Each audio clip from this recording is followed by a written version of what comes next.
Part 1, The Hook. Imagine walking out of your front door on a humid July morning in 1518. The city is Strasbourg, part of the Holy Roman Empire. The air is thick with the smell of wood smoke and refuse. But something is wrong. In the middle of the narrow, cobblestone street, a woman named Frau Trophia is dancing. There is no music. No celebration. No smile on her face. Her clothes are soaked in sweat, her shoes are worn through to the skin, and her eyes are wide, glassy, and fixed on something no one else can see. She doesn't stop for an hour. She doesn't stop for the evening. When the sun rises the next day, she is still there, twisting, leaping, and convulsing in a rhythmic, agonizing trance. Within a week, 34 people have joined her. Within a month, 400 citizens are caught in a literal dance of death. They are screaming in pain, begging to stop, but their limbs move as if pulled by invisible strings until their hearts burst or their feet are worn down to the bone. This isn't a fairy tale. It isn't a horror movie. This is the dancing plague of 1518, one of the most terrifying and well-documented medical mysteries in human history. Tonight, we go beyond the surface. We're looking at the biological, psychological, and supernatural theories that try to explain why a city lost its mind to the rhythm. Part 2, The Timeline of Chaos. To understand the horror, we have to look at the progression. This wasn't a flash mob. It was a slow-motion disaster. The first week. Frau Trophia's solo performance lasted 6 days. Her husband tried to stop her, the local priest tried to pray over her. Nothing worked. Eventually, she was taken to a shrine in the Vosges Mountains, but the infection had already leaked into the city air.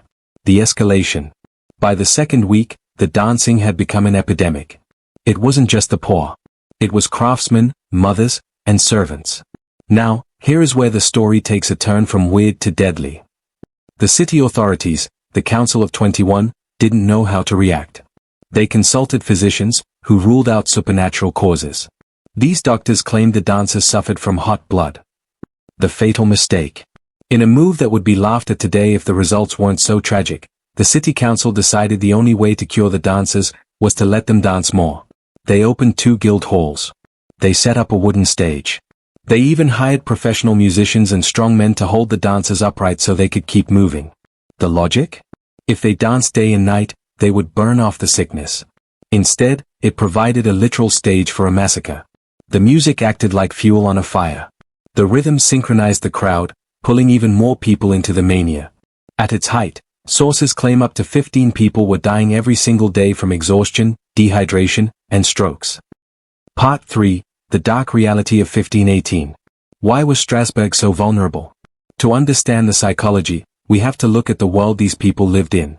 1518 was a year of misery. Famine. The previous years had seen failed harvests. People were eating famine bread made of ground-up acorns and straw. Disease, smallpox, syphilis, and leprosy were rampant. The superstition. This is the most crucial part. The people of Strasbourg believed in Saint Vitus. The curse of Saint Vitus. Saint Vitus was a Christian martyr who, according to legend, could cast a dancing curse on those who angered him.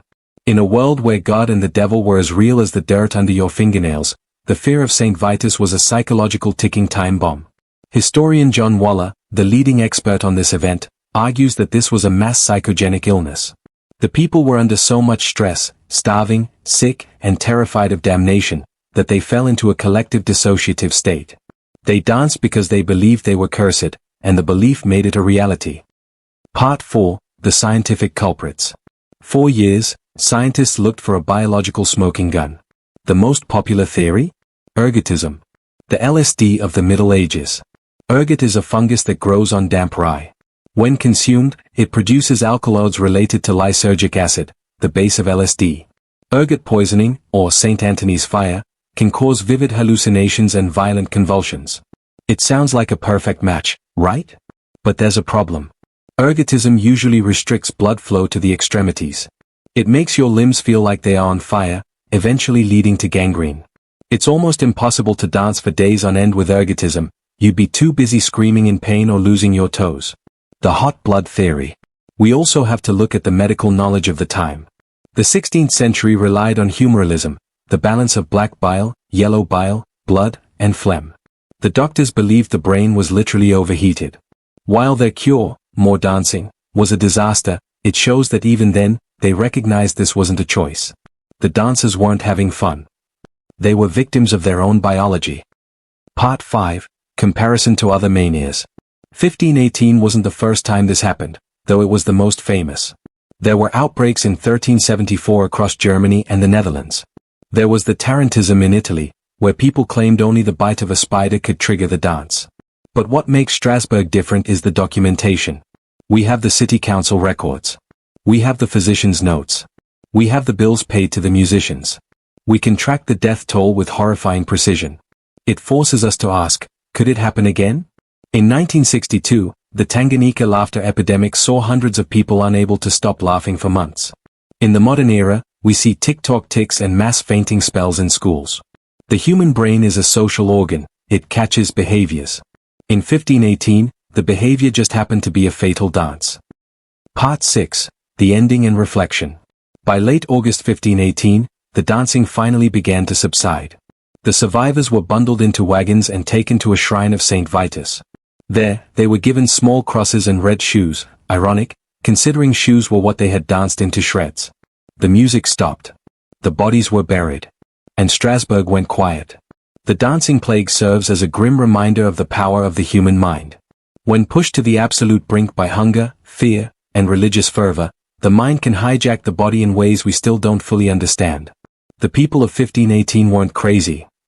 They were exhausted. They were broken.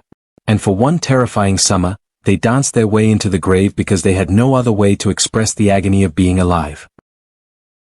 If you found this dive into history fascinating, hit the subscribe button and the bell icon. We explore the strangest corners of the past every week. What do you think? Was it the fungus, or was it the fear? Let us know in the comments below.